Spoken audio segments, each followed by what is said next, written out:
Good morning, everyone. And at the outset, I'd like to thank Dr. Jasuja, Dr. Talbar, and the organizers for inviting me to this lovely conference.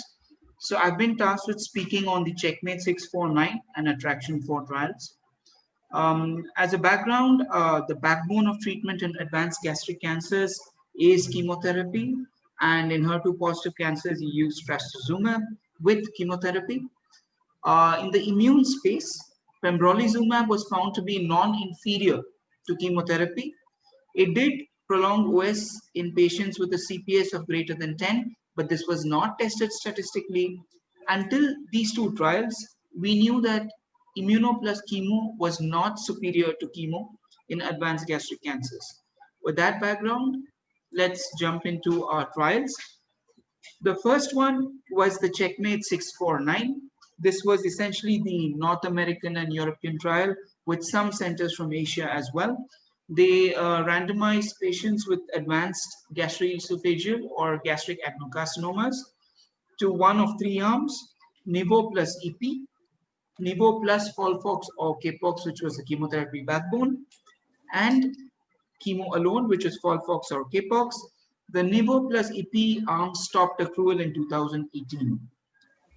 They had two endpoints, OS and PFS, and they split the alpha between the PFS and the OS.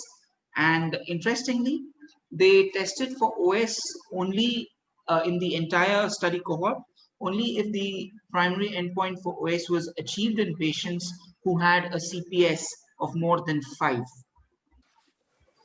The baseline characteristics are as for any gastric cancer cohort. The median age was 70 63 years approximately. Majority of patients had very good PS. PS1 was 60%, and signet cell carcinomas were seen in approximately 15%. Now, this is a little lower than what we would expect in our country, but it was well balanced between the two arms, and MSI-H was seen in 3 and 4% respectively. Coming to the results, the primary endpoint, which was measured in patients with CPS greater than 5, it achieved its primary endpoint. The OS was 14.4 months in combination versus 11.1 months in chemo alone. And this was statistically significant with a hazard ratio of 0.71. In all randomized patients, also, there was a difference in outcomes, though the quantum of difference was less. It was 13.8 versus 11.5, although even this was statistically significant. Coming to the adverse events, yes, the combination of chemo plus immuno had more treatment-related adverse events, almost 5 to 10% across all treatment-related adverse events. And when it comes to adverse events of special interest, where we think it's likely because of the immunotherapy component, you can clearly see that be it endocrine, gastrointestinal, skin, or pulmonary, there were more side effects in the chemo plus immuno arm. So the authors concluded that this is the first study to show a benefit for immunotherapy plus chemo in advanced gastric cancers where the CPS was more than 5.